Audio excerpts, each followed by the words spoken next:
We turn to the phone lines right now. Love this man and love his show. Love Tony. Love everything about them. Joining us because it's been a while. Just to chop it up. Michael Wilbon here on the Rich Eisen Show. How are you, Michael? Rich, I'm good. How are you? I am hanging in there. I'll give you the floor on what we saw last night with the Nets. What did you think? What we saw? Well, you know, it's so weird. I mean, it's gonna. I don't think anything that they do will be enough until the real time to judge them, which is the spring. We got a lot of time between now and then, because look, that's their proving ground. And we talked yesterday. You mentioned Tony. We talked yesterday about. Tony said, "What will be enough for you tonight?" And I said, "There won't be. There's nothing they can do tonight," meaning last night. Nothing, because Kyrie Irving's already hit a shot to win a championship, so he's already done that. Durant's already won 2 Finals MVPs. He's done that. Harden's been to the Finals, hasn't done it. But all 3 of them, let's face it, I mean, why are Durant and Kyrie where they are anyway? Because to some extent, they wanted to prove that they could win a championship being the person, the guy. Because Durant joined a group that had already won 2 titles. Obviously, Kyrie was playing with LeBron, and Harden hasn't won. And so this is one of the things that, you know, players talked very openly about those guys going to Brooklyn even before it happened, and that they were saying this is what those guys are saying. And I don't believe all those players around the NBA were making that up or lying. I don't believe that. I believe that they felt that or heard that directly from these 3. So, or from the 2, from Durant and Kyrie. So what can they do? I mean, I don't know. They could win 20 in a row.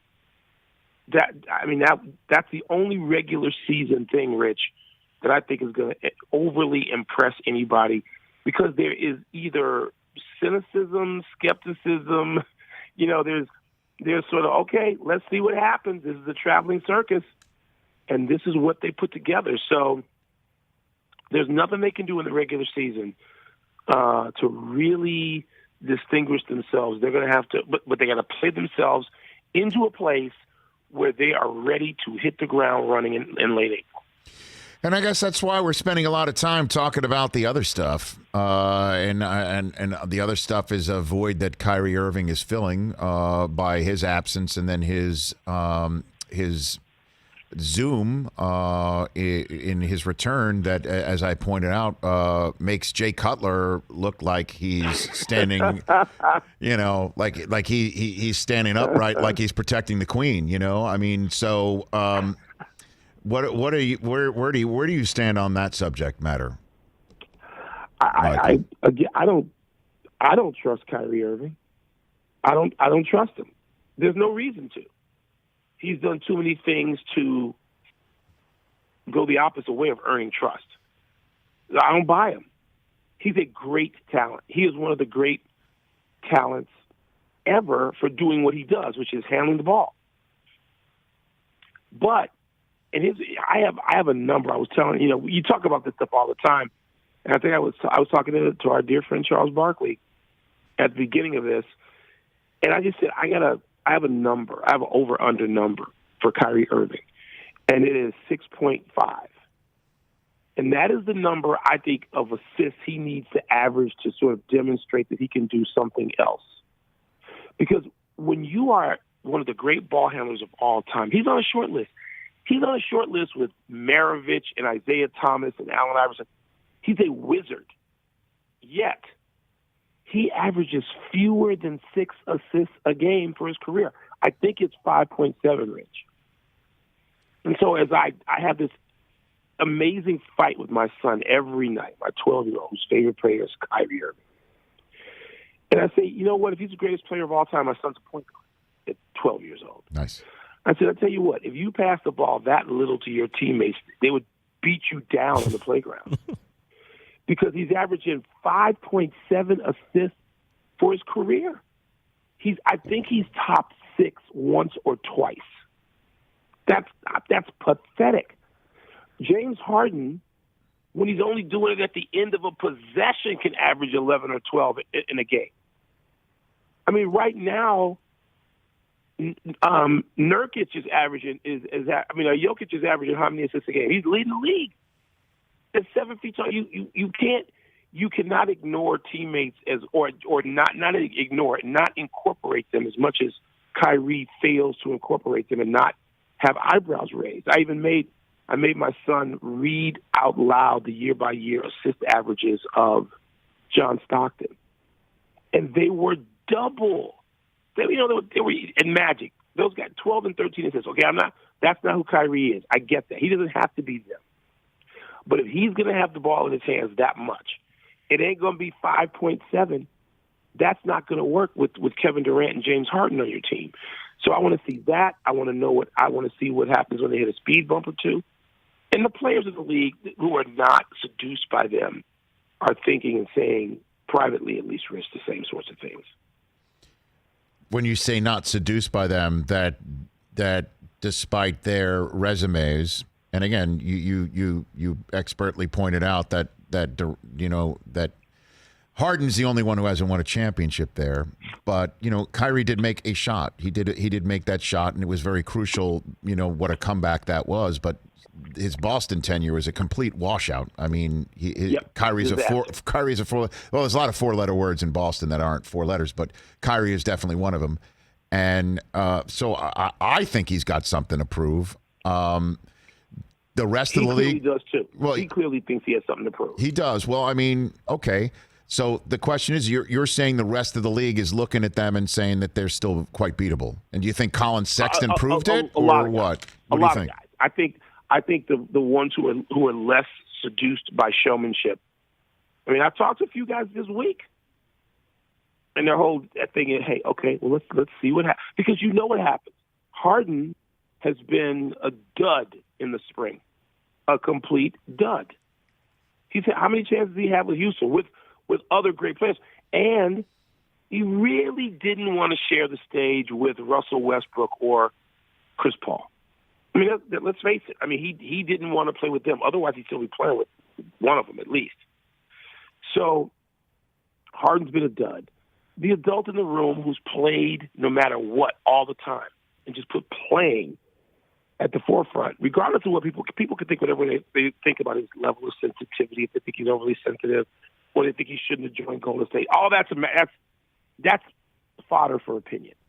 Kevin Durant will go out there and play, even if the result is he's going to have one leg to play on. We've seen him do it. Kevin Durant will risk everything he's got just to play. Kyrie Irving, personal reasons. Don't want to be there. Don't want to play in Memphis. Don't want to play without Durant. So those two, I think that the skepticism is really directed at them. I certainly have heard no skepticism directed at Kevin Durant, nor should there be. So I guess then we'll put a button on it after this last one. Part of the reason why Kyrie didn't play, you believe, or you're hearing, is because of the schedule and the fact that Durant wasn't. One of the many reasons. One of the many, and I'm not going to act like I've been an investigative reporter on this because it doesn't really matter, Rich. We know he's got a stack of reasons as to why he didn't play. And listen, one of them could certainly sound more noble if you are emotionally distraught after what happened on January 6th in the nation's capital. But you think he was the only one? Right. Think there weren't leagues, plural, full of players and staffers and coaches who were distraught, but they found their way to the arena. So I'm not buying, and we saw this before with Kyrie when he didn't want to play in the bubble. It didn't want anybody else to play. So it's up to him to prove that he can get out there, because he just missed 7 games. And it wasn't, the first X number of those were not related to anything about a COVID protocol. So, people, and it doesn't matter really what the excuse is. He's got to prove he can do this because of the way he left Boston. He left a team. It doesn't have as much talent as this Brooklyn team, but he left a team of guys who can play, and they should have been deeper in the playoffs, with him, and they were actually better without him. Michael Wilbon here on the Rich Eisen Show. So who do you put your marker on in this COVID season post MLK Day? Who do you put your marker on? Is it still the Lakers then for you? Yeah, I think it is still the Lakers. I must admit, just through these first, 15 games, I guess, the Clippers have looked better than I thought they would. I thought the Clippers might take a backslide, and maybe they will. I don't mean a backslide far, like out of the top 8. I don't mean that. I could see them in the middle of the pack, or I could. They're proving at this early point to be a little bit tougher than that, which is probably a credit to Tyronn Lue. But I think you still have to look at the Lakers and say that what slippage has there been, with that dynamic duo? None. And so, yeah, I would. The East is what is fascinating. I mean, the East hasn't been this fascinating in a long time, in large part because of that traveling circus. I mean, is Brooklyn what's going to happen when they play against a couple of teams? The Sixers, who certainly should be better off going into these playoffs than they were going into the bubble, mm-hmm. and Boston. And Milwaukee. I am not as high on Milwaukee as others, but they're right there. They're right there with that group at the top. So I said 2 weeks ago the Sixers. I'm not going to jump off that, but certainly Brooklyn ought to be the favorite. Ought to be, Rich. And I guess I'm not a guy who checks Vegas, but I know those numbers jumped when that trade was finalized to acquire James Harden. Michael Wilbon, pardon the interruptions, ESPN's right here on the Rich Eisen Show. Okay, let's move to football. Who do you think wins it from the Final Four? Who do you think takes it home, Michael? Well, I certainly believe Kansas City will. If Patrick Mahomes is, 75% himself. Right. I still the only thing I probably got right this season was thinking that Buffalo was the second best team in the AFC. Mm-hmm. I probably didn't get a lot of other stuff right. I don't in the NFC. Man, it's how do you just bet against Tom Brady? I don't know. The one thing I think is working in Green Bay's favor is the same thing that worked in Tampa's favor last week. I mean, I didn't think that anybody was going to beat Tom Brady 3 straight times. I don't care how good New Orleans appeared to be. Mm-hmm. I was not taking New Orleans to beat or anybody to beat Brady a 3rd straight time. So that is what is working against Tampa this time. Even though it's not 2 victories, it's the one. The way they beat the Packers when they beat them this year. Whose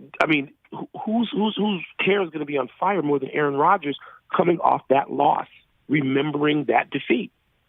It's Bruce Arians' job, and of course Tom Brady will take some of that on himself, to remind those guys that victory meant nothing. Just like to me, the failure of the Saints, as great a coach as Sean Payton is, the failure of the Saints was to understand that their 2 wins meant nothing. And I don't know, they couldn't convey that. They had a lot of casual plays. The tight ends fumble late in the game where it looked like the Saints were going to drive down and maybe take a 27-20 lead after the game was tied at 20. They didn't get that done. And I expect the Packers to understand that part. So if there's any edge I'm taking, and again, betting against Tom Brady is just the dumbest thing ever. But I'm gonna go narrowly, and this is child of the Midwest who hates the Packers historically and institutionally as a Bear fan, as only a Bear fan does. I've had my football life made miserable by people in Green Bay uniforms. So I understand that culture. I'm going with the Packers. Well, Michael, this game is so amazing and so rife with legacy talk, as we like to do, with Brady and Rodgers. That for me, I can't wait, because the narrative for Rodgers that at age 37, his response to the drafting of Jordan Love is just to take a few, tugs on his four fingers deep in a drink on draft night and just exhale and come up with his best season and make it to the Super Bowl and win the MVP. Or Tom Brady to basically say, okay, after 20 years, I'm going to go at age 43 to Tampa and make the Super Bowl with them, and make it by going through Breeze and Rodgers. And then on top of it, I'll be the first quarterback to play in my home stadium in the Super Bowl and take care of Mahomes too at age 43, and just put that on the table for everybody. Like that's in the ether right now, Michael. And you can't. Yeah. That's the flame. I'm the moth to that flame for this game and beyond potentially. here. You know? Yeah, it's sort of unthinkable considering some of the losses that Tampa had during the season. Obviously the second blowout loss when it was that game at some point 35-0. Yeah, that Sunday night game. It was. Yeah, I think they kicked a field goal just as a nice little fig leaf, Michael, in that game, I believe. So yeah, right, something 3. That's right. Right. So I mean, that loss, the loss where Brady's holding up the 4 fingers. And when the Bears went to 5-1 or whatever, I mean that there's some bad. Those are bad losses. Those are unthinkable losses for a championship team. I keep thinking that there's a little of that in that team. Like when you see that kind of, I mean, look, Green Bay has a bad loss. They don't have 2, and remember Tampa got outplayed by the Giants on national television a Sunday or a Monday night or a Thursday night or something. It's a Monday night. They got outplayed by the Giants. That would have been the most embarrassing of the losses. So part of me thinks, there's a little dog in Tampa. I don't know. Maybe they're over it. They won 5 straight, and now they've won 2. So I guess it's 6 straight they've won going into this game. So I part of me still thinks, okay, there's that. But man, doesn't that get trumped by the presence of Tom Brady? I'm going with the Packers, but I'm not going to Vegas on that one. And Patrick Mahomes and this, I mean, maybe the foot is going to be something to worry about more than the head, not the protocol part of it, but just the playing on Sunday part of it. Because Mahomes' mobility, it sets up everything he does. All that wizardry, his movement. I don't mean running, obviously, like Lamar Jackson, but his movement. You need feet to move. And so I still have that image of him, needing a standing 8 count after that hit he took. So we don't know. The one thing that people went crazy over when predicting that, Kansas City is going to win the next 5 Super Bowls. It's like, stop. It's just dumb. Because injuries in this sport are the elephant in the room. And so we don't know how Mahomes is going to be, for one more Super Bowl. I hope he's as close to Patrick Mahomes as he can be so we can see Kansas City at their best. Last one for you, Michael, before I let you go. Pace and Nagy kept. What do you think about that for the for the Bears? What do you think about that? I'm less troubled about it with Nagy. If he's figured out that he has to coach the players he's got, as opposed to fantasizing about coaching some of the players he left behind in Kansas City, if he's finally gotten that, then okay, let's tee it up one more time with him. I mean, the general manager has, just sort of proven, and he's made some nice moves over the time.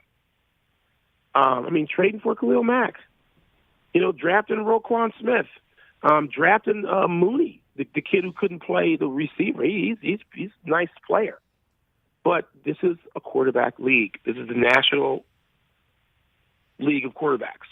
Mm-hmm. And when you make the mistake that you made, and then you make another one in trying to cover up the mistake you made, and you bring in Foles who can't play anymore. Maybe he can play with a green uniform on, but he ain't playing any other uniform. That's been proven. I got a bigger problem with him than I have with Nagy. And ultimately, the problem's with all 3 of them: the general manager, the coach, the quarterback. When you're inadequate at those positions, Rich, you don't have a franchise. That's right. And there's no debate anymore. There's no debate about Nagy not wanting to coach Mitch Trubisky. He didn't want to coach him. He wanted to coach the guy he had in his redshirt year, Patrick Mahomes. Well, then you should have stayed in Kansas City. Because the guy you got ain't Patrick Mahomes, and he needs to be coached differently. And by the way, I'm not so sure that Mitch Trubisky can't play playoff football in the NFL. I'm not convinced of that. He's not Mahomes. But you can win a championship without Mahomes because it's only been done in the Super Bowl 52 other times or whatever it is. Right. So he's not the only quarterback. But you got to coach him and have a system and have a plan ready for him and that team. And so I am skeptical about it. I am angry that I see the Packers come out there and blow their doors off every time they play. And, Rodgers is just laughing to himself because he won't do that publicly. He's not Phillip Rivers. He's not going to just talk his whole way through every game. But, man, it's hard to be a Bears fan right now and think that anything special is going to come with the next couple of years unless there's a 180-degree turnaround where they make a big change. Love you, Michael Wilbon. Thanks for the call. Appreciate it. You're Rich, the best. Appreciate it, man. Good to hear your voice. Right back at you. That's Michael Wilbon. We'll see him on Pardon the Interruption later on today on ESPN, one of the best TV shows in the history of our sports medium. And, of course, you'll see him on ESPN at Real Michael Wilbon, at Real Mike Wilbon on Twitter. Hey, you watched all the way to the end. Thanks for that. Watch more right here.